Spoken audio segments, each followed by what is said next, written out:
Hadirin, kita akan kembali mendengarkan respon dan pidato komitmen anti korupsi dari paslon selanjutnya. Kita sambut Capres-Cawapres nomor urut 3, Bapak Ganjar Pranowo dan Bapak Mahfud MD.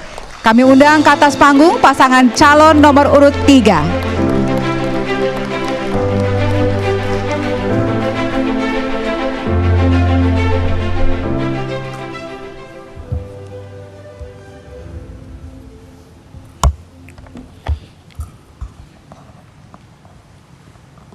Assalamualaikum warahmatullahi wabarakatuh.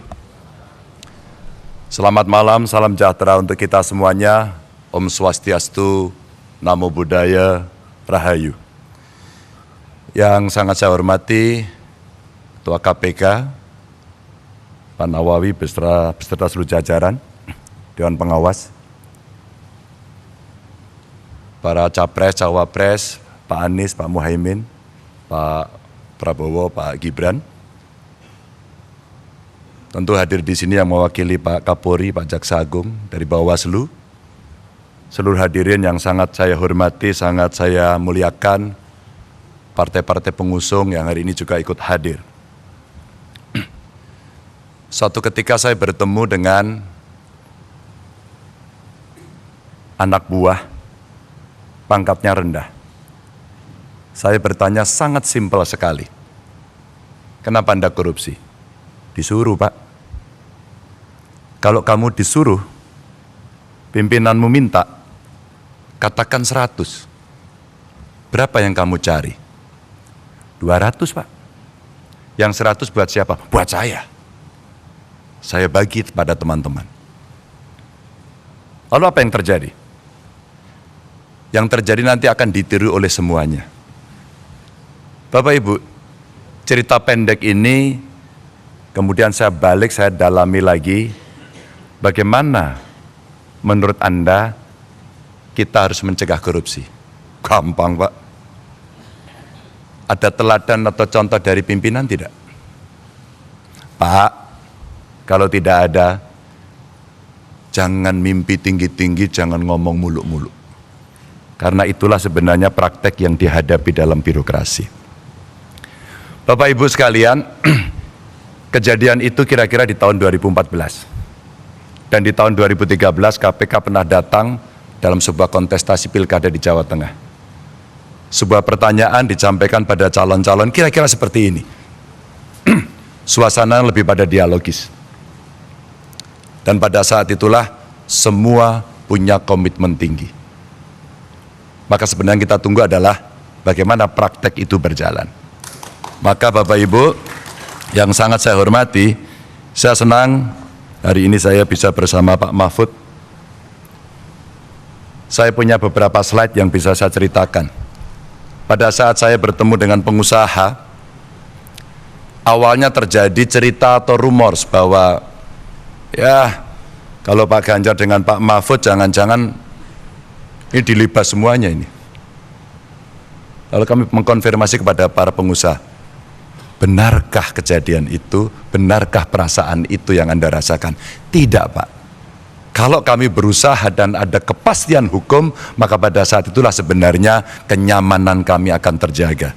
Kami hanya memberikan contoh saja, bahwa komitmen itu ditunjukkan dengan evidence base. Dengan sebuah bukti seperti apa yang tadi ditampilkan di depan. Yang berikutnya juga, bagaimana kemudian dari komitmen itu mesti kita wujudkan dalam gerak nyata. Kami sebut sebagai gaspol. Menggandakan anggaran, bagaimana caranya pertumbuhan ekonomi dihitung betul-betul, governance dilakukan, hukum ditegakkan. Pasti pendapatan akan mengalir dengan baik, karena potensi kita tinggi. Yang berikutnya adalah sikat KKN.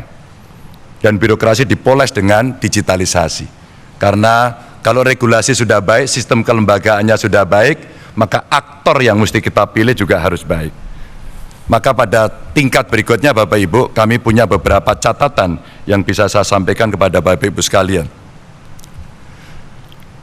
Inilah beberapa cara mencegah menurut kami. Yang pertama, digitalisasi sistem keuangan, dan dengan cara digitalisasi sebenarnya penghematan bisa dilakukan. Transaksi tunai itu sulit untuk dilacak, maka mesti ada pembatasan. Kalau tidak salah yang 100 juta itu mesti jadi komitmen. E-budgeting, e-planning untuk transparansi dalam birokrasi menjadi sebuah kewajiban. Dan tentu saja transparansi anggaran, transaksi yang jelas asal-usulnya, serta anggaran yang benar-benar harus sampai pelaksana mesti dikontrol dari pemimpin tertinggi. Dan itulah dashboard yang dibutuhkan setiap hari untuk pemimpin melihat, memimpin pemberantasan korupsi secara langsung. Maka penguatan kelembagaan bisa dilakukan dengan, kalau tadi disampaikan Pak Gufron, koordinasi di antara kelembagaan yang ada. Dari APH, kewenangan penuh untuk investigasi yang mengembalikan independensi KPK. Dan ketika KPK independen, maka menjaga independensi dan integritas oleh aparatur di KPK itu penting. Tidak untuk bisa diintervensi oleh siapapun. Kejaksaan, kepolisian juga bisa mendorong transparansi proses untuk masyarakat dan penegakan hukum yang bebas dari intimidasi. Dan tentu saja instrumen LHKPN. Bapak Ibu, LHKPN bukan cerita yang sulit. Kami di ruangan ini pernah bersama-sama dengan DPRD pada saat itu mendapatkan penghargaan. Karena ketika macet ternyata kuncinya gampang. Undang KPN, suruh ngisi saat itu, selesai semuanya. Dan inilah pola-pola yang kita lakukan ketika koordinasi, supervisi, dan pencegahan kita lakukan. Melibatkan pemerintah dan KPK dan dunia usaha termasuk dunia pendidikan adalah cara pencegahan yang bagus. Dan penguatan LHKPN itu didorong dengan memperkuat sistem whistleblowing dari masyarakat yang dijamin kerahasiaannya dan tentu dengan anonim dan evidence base yang memang betul-betul terjadi. Bapak Ibu, regulasi yang punya efek jera ini betul-betul mesti didorong agar konflik kepentingan bisa kita jaga untuk tidak terjadi adanya konflik itu. Dan tentu saja menegakkan kode etik, lalu mengawasi kekayaan yang tidak sesuai dengan profil tadi di LHKPN, dan meminimalisasi rangkap jabatan. Dan lalu kalau itu tidak jera, deterrent efeknya adalah memiskinkan koruptor. Saya kira Nusa Kambangan tempat terbaik untuk itu. Dan Bapak Ibu, wajib pengenaan tambahan pasal terkait dengan TPPU dan pengesahan RUU perampasan aset. Inilah respon yang bisa kita berikan dengan cara yang cukup gamblang. Bapak Ibu sekalian, sekali lagi, komitmen ini bisa berjalan kalau ada contoh. Maka sinergi antar lembaga menjadi penting. Kenapa TNI menjadi penting? Kita melihat yang illegal ekonomi, termasuk tadi tambang-tambang ilegal, apalagi yang di perbatasan, rasanya penegak hukum perlu dibantu. Karena situasi-situasi yang sulit, yang kadang-kadang mereka di-backup oleh kekuatan-kekuatan yang luar biasa, maka tindakan luar biasa juga harus bisa dilakukan, tanpa itu tidak akan berjalan. Peningkatan transparansi untuk penanganan kasus korupsi sehingga orang tahu sampai di mana, berjalan atau tidak, dan mempererat koordinasi antara penegak hukum yang tadi disampaikan. Termasuk cross-check berkala anggaran dari seluruh lembaga yang mengelola anggaran, termasuk publikasi hasil audit lembaga. Ini untuk meningkatkan kepercayaan masyarakat. Apapun dalam pemerintahan, dalam kekuasaan, kepercayaan adalah nomor satu. Kalau tidak merosot, KPK sendiri mengakui itu. Inilah rebound yang mesti kita lakukan, karena penanganan korupsi bukan hanya tanggung jawab KPK, tapi tanggung jawab kita semua. Dan APH serta inspektorat inilah yang mesti meningkatkan surveillance kegiatan transaksi, sehingga PPATK juga menjadi kontributor yang penting, serta penekanan dan penalti anti korupsi untuk inspektorat. Bapak Ibu, cerita-cerita inilah yang kemudian bisa kita berikan untuk memberikan kepada masyarakat keyakinan apa yang mesti kita kerjakan agar kita bisa melakukan itu dengan baik. Dan itulah nilai yang mesti kita dorong. Kita taat pada Tuhan, kita patuh pada hukum, dan kita setia pada rakyat. Terima kasih. Wassalamualaikum warahmatullahi wabarakatuh.